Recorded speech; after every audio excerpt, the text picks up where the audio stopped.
Сәлем баршаңызға. Бүгін сіздермен бірге осындай дәмді, жұмсақ булочкалар жасайтын боламыз. Менің каналыма подписка жасап, лайк басып, комментарий қалдыруды ұмытпаңыздар.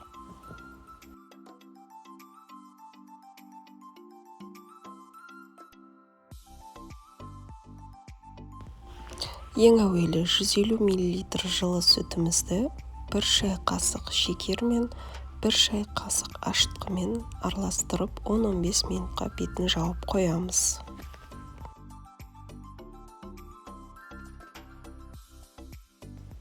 Мінекей ашытқымыз көтерілді. Енді осыған 80 грамм ерітілген май мен 70 грамм шекерімізді қосамыз. Жарты шай қасық тұз қосамыз. 1 дана жұмыртқамызды қосып, барлығын жақсылап араластырамыз.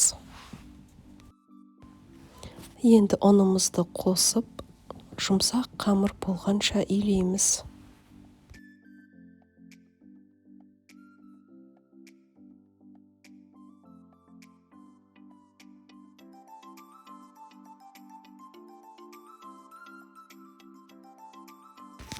Мінекей қамырымыз осындай болу керек. Енді осының бетін жауып, жылы жерге қойып, 1-2 сағатқа көтерілгенше қалдырып қоямыз. Мінекей қамырымыз осындай 3 есе болып көтерілді. Енді осы қамырды 2-ге бөліп, 2 түрлі формада жасалынатын булочка дайындайтын боламыз. Бірінші формамызда осы қамырды мен 50 граммнан бөліп шығамын. Дөңгелек етіп жайып, салмасына мен үйде тұрған, қанша уақыттан бергі тұрған алма вареньясын салдым. Өздеріңіз шоколад салсаңыздар да, банан салсаңыздар да, болмаса жаңғақты блендерден өткізіп салсаңыздар да, ол өз қалауларыңызда. Формасын осылай шанышқымен, пиццаға арналған пышақтың көмегімен осылай жасап шықтым. Жақсылап қарап алыңыздар, бұны сөзбен айтып жеткізе алмай жатырмын.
Дайындаған булочкаларымызды бетін жауып 10-15 минутқа қалдырып қоямыз.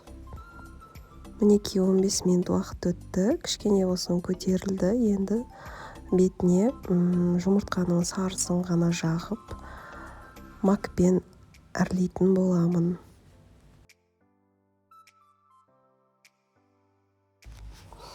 Енді осы булочкаларымызды Алдын ала қыздырылған пеште 180 градуста 30 минутта пісіріп аламыз.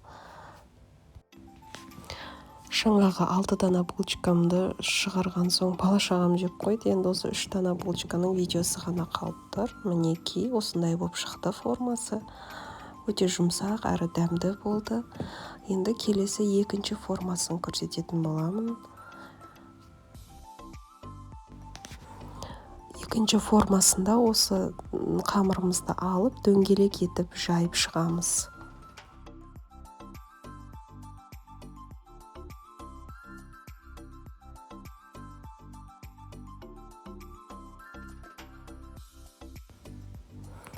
Енді осы қамырымызды 8 бөлікке бөліп шығамыз. Осындай пиццаның формасындағыдай болу керек.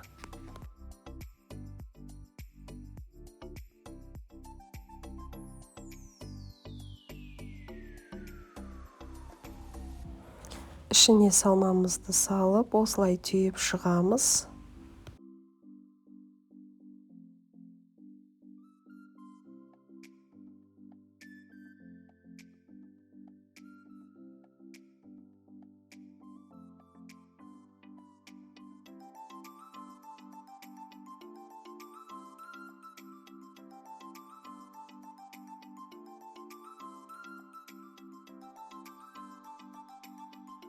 Мінекей булочкаларымыз дайын болды. Енді бетін осылай жұмыртқаның сарысымен жағып шығып, кунжутпен әсемдейтін боламын. Айта кететін жайт, менде салмасы алманың вареньесінен болғандықтан, вареньенің суы қайта-қайта қамырымды ажыратып жіберіп жатыр. Сол үшін екінші формам ажыратылған болып пісіп шықты. Сіздердің начинкаларыңыз сәл құрғақтау болса, дәл осылай ажырамай әдемі болып піседі. Алдын ала қыздырылған пеште 180 градуста 30 минутта пісіріп шығамыз. Мінекей, екінші басқаша формада жасалған булочкамыз дайын. Мінекей, алманың суының әсерінен осылай ажыратылып шықты. Міне біреуі ғана ажыратылмады.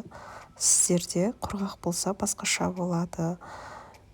Мінекей, осылай булочкаларым дайын болды. Бізге ас болсын. Менің каналыма подписка жасап, лайк басып, комментарий қалдыруды ұмытпаңыздар.